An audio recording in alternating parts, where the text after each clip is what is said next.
আসসালামু আলাইকুম। আমি ডাক্তার মোহাম্মদ শফিকুর রহমান পাটোয়ারি, হৃদরোগ বিশেষজ্ঞ। আমি আজকে আপনাদেরকে খুব গুরুত্বপূর্ণ একটি বিষয় নিয়ে আজকে বলার চেষ্টা করব। সেটা হচ্ছে অ্যাঞ্জিওগ্রাম এবং অ্যাঞ্জিওপ্লাস্টি। এটা হচ্ছে হৃদরোগ চিকিৎসার জন্য খুবই প্রয়োজনীয় একটি বিষয় এবং যা আমাদের জানা খুবই দরকার। যেমন আমি প্রথমে যদি অ্যাঞ্জিওগ্রাম সম্পর্কে বলি যে অ্যাঞ্জিওগ্রাম কী এবং কেন করা হয়।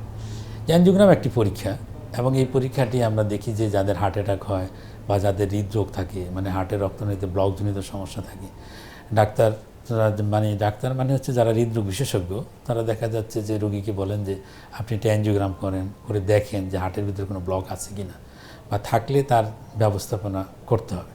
তাহলে অ্যাঞ্জিওগ্রাম হলো এমন একটি পরীক্ষা যার মাধ্যমে হার্টের রক্তনালীতে কোনো ব্লক আছে কি না সেটা সঠিকভাবে নির্ণয় করা হয় এবং এর মাধ্যমে কিন্তু একেবারে কত পার্সেন্ট ব্লক, কয়টা রক্তনালীতে ব্লক, তা সঠিকভাবে নির্ণয় করার একমাত্র পরীক্ষা হচ্ছে অ্যাঞ্জিওগ্রাম। তাহলে হার্টের আমরা যদি দেখি, হার্ট একটি মাংসপেশি।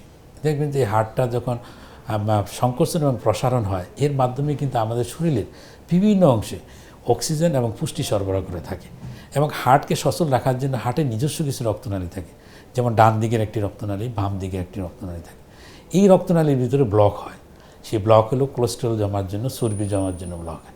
এই ব্লকের কারণেই কিন্তু হৃদরোগ বা হার্ট অ্যাটাক বা যেটা করোনারি আর্টারি ডিজিজ হয়ে থাকে। তাহলে এই রোগটা কত পার্সেন্ট ব্লক, কয়টা রক্তনালীতে ব্লক আছে সেটা সঠিকভাবে নির্ণয় করার জন্য আমরা যে পরীক্ষা করে থাকি সেই পরীক্ষার নাম অ্যাঞ্জিওগ্রাম। এবং এই অ্যাঞ্জিওগ্রামটা করার জন্য ক্যাথল্যাবের প্রয়োজন হয়। যেমন যে সমস্ত হসপিটালে ক্যাথল্যাব থাকে সেখানে কিন্তু অ্যাঞ্জিওগ্রাম করা যায়। অ্যাঞ্জিওগ্রাম আসলে কিছুই নেই, একটা এক্সরের মতো। এবং করোনারি আর্টারি মানে হার্টের রক্তনালীর ভিতরে আমরা ডাই বা আয়োডিন কন্টেনিং এক ধরনের মেডিসিন আমরা প্রয়োগ করি। মেডিসিন প্রয়োগ করে এক্সরে মেশিনের মাধ্যমে আমরা ছবি তুলি। এই ছবিটাই হচ্ছে, ছবিগুলো এমনভাবে তোলা হয় যেই ছবিগুলো হচ্ছে ডাক্তারও দেখতে পারেন, রোগীও দেখতে পান এবং এটা রিপ্রডিউসিবল এবং সিডির মাধ্যমে রোগীকে প্রোভাইড করা হয় এবং অন্যান্য ডাক্তাররা দেখতে পারেন। এটি হলো অ্যাঞ্জিওগ্রাম। এবং এই অ্যাঞ্জিওগ্রাম নিয়ে অনেকের ভিতরে ভীতি আছে। যখন অ্যাঞ্জিওগ্রাম করার জন্য বলা হয়, রোগীরা দেখা যায় একেবারে ভয় পেয়ে যান। অনেক সময় রোগীরা ডাক্তারের চেম্বারেই যান না ভয়ে। তাহলে দেখা যায় আসলে ভয়ের কোনো কারণ নাই। অ্যাঞ্জিওগ্রাম আজকাল হার্টের রক্তনালীর মাধ্যমেও করা যায় এবং দেখা যায় 5 থেকে 10 মিনিটের বেশি সময় প্রয়োজন হয় না। তবে অ্যাঞ্জিওগ্রাম করার আগে কিছু পরীক্ষা নিরীক্ষা করে রোগীর ফিটনেস দেখা হয়। সঠিকভাবে রোগীর ফিটনেস দেখে এবং রোগীর অ্যাঞ্জিওগ্রাম করা যদি নিরাপদ কিনা সেটা যদি দেখে অ্যাঞ্জিওগ্রাম করা যায়, সেই ক্ষেত্রে রোগীর জন্য কোনো ভীতিকর কোনো কারণ না এবং খুব এখানে কোনো ব্যথা বেদনা তেমন কোনো সমস্যা হয় না। সুতরাং আপনার ডাক্তার যখন অ্যাঞ্জিওগ্রামের কথা বলে অ্যাঞ্জিওগ্রাম আপনি করে নিতে পারেন, সেই ক্ষেত্রে ভয়ের কোনো কারণ নেই। নেক্সট আমরা যেটা বলবো যে অ্যাঞ্জিওগ্রাম করার পর কি আমরা ইন্টারপ্রিটেশন পাই, মানে আমরা কি সিদ্ধান্তে পৌঁছি। অ্যাঞ্জিওগ্রাম করার পর দেখা গেল যে আমরা প্রথমে ধারণা করলাম যে তার হার্টের ব্লক থাকতে পারে। কখনো কখনো দেখা যায় যে অ্যাঞ্জিওগ্রাম একেবারে নর্মালি আসতে পারে, যে কিছুই পাওয়া যাচ্ছে না, সেই ক্ষেত্রে তো কোনো ওষুধ লাগবে না। তারপরে দেখা গেল কারো ক্ষেত্রে দেখা যায় ব্লক পাওয়া যাচ্ছে, কিন্তু সেই ব্লকের পরিমাণ হচ্ছে যে মেন রক্তনালীতে দেখা যায় 50% বা তার কম, রক্তনালীর মুখে 50% বা তার কম, আর রক্তনালীর অন্যান্য অংশে 70% বা তার কম যদি থাকে, সেই ক্ষেত্রে শুধুমাত্র ওষুধ খেলেই হয় এবং ওষুধের মাধ্যমে চিকিৎসা করে যাবেন।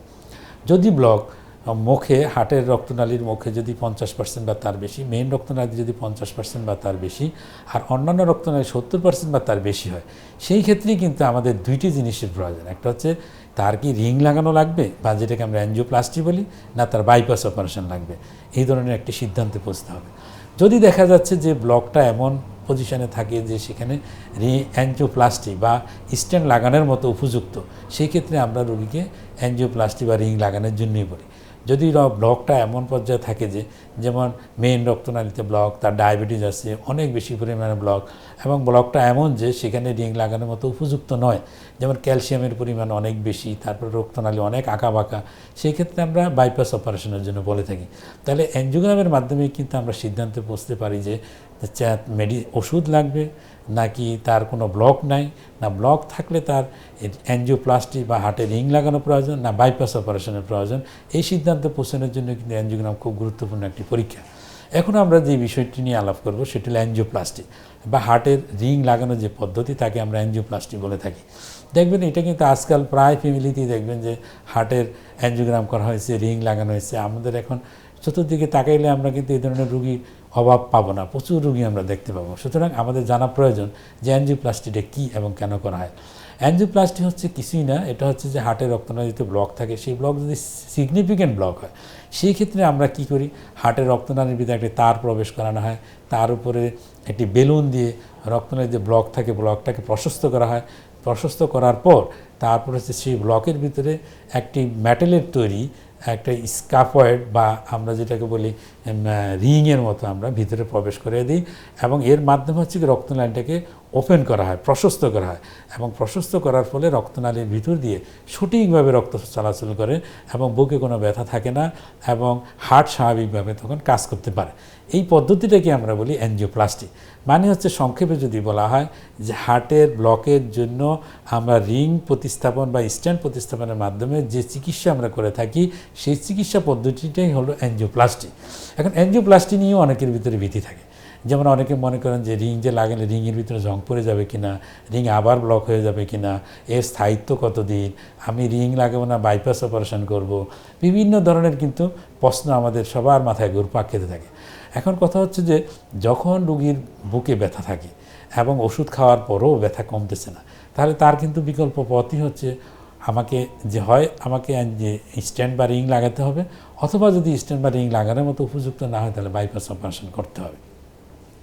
তাহলে রিং লাগানোর পর আজকাল বর্তমান যুগে যে 4th জেনারেশন যে সমস্ত স্ট্যান্ড অ্যাভেলেবল বা রিং পাওয়া যাচ্ছে, এই রিংয়ের ক্ষেত্রে আমরা দেখি যে তার ভিতরে কিন্তু ঝং পড়া, যেটা মানে হচ্ছে পুনরায় ব্লক হয়ে যাওয়া, পুনরায় ব্লক হয়ে যাওয়ার সম্ভাবনা কিন্তু অনেকাংশেই কম থাকে।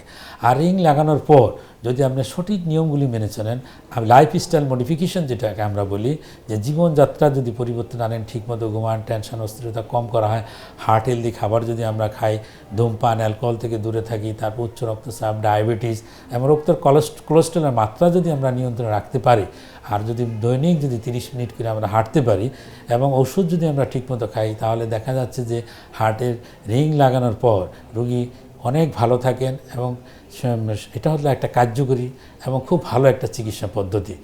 সুতরাং এই বিষয়ে খুব ভয়ের কোনো কারণ নেই। যদি আপনার প্রয়োজন হয় সেক্ষেত্রে ডাক্তারের উপদেশ অনুযায়ী এই ধরনের চিকিৎসা অবশ্যই গ্রহণ করতে হবে। ধন্যবাদ সবাইকে। আজকে এই পর্যন্ত। অন্য কোনো দিন অন্য কোনো সুন্দর কোনো বিষয় নিয়ে আপনাদের সাথে আবার কথা হবে।